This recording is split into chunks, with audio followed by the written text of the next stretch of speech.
இது உனக்கு வாங்கிட்டு வந்து நான் சொன்னேன் உன்கிட்ட. கேட்கறாள் எப்படி கேட்கணும் தெரியுமா? டேடி சாக்லேட் எதுக்கு வாங்கிட்டு வந்தீங்கன்னு கேட்கணும். இந்த எனக்கா வாங்கிட்டு வந்தீங்கிற மாதிரிலாம் போட்டு டேடியை நல்லா புரிஞ்சு வச்சுட்டு பேசக்கூடாதுன்னு. நீ எப்படி ஐஸ் வச்சாலும் இன்னைக்கு அது உனக்கு கிடைக்காது. சரி என்ன பண்ண போறோம் தெரியுமா? கேக் பண்ண போறோம். உங்க அக்கா கேக் செஞ்சு தருவா. வேணா உங்க அக்கா போய் கேளு, அக்கா கேக் செஞ்சுதான்னு கேளு. ஐயா சின்னதா இருந்துச்சு.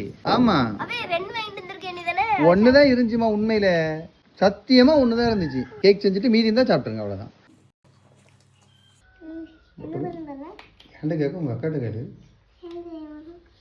சாக்லேட் கப் கேக் செஞ்சிருவோமா? நீ செய். நல்ல அவ செய்ய போறா. செய்.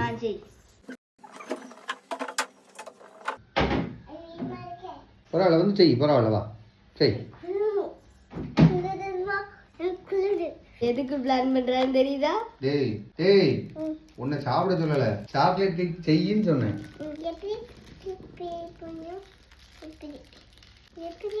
தெரியல. அக்காட்ட கொடு. சங்கரி கொண்டு ஃப்ரிட்ஜில் வச்சிரு.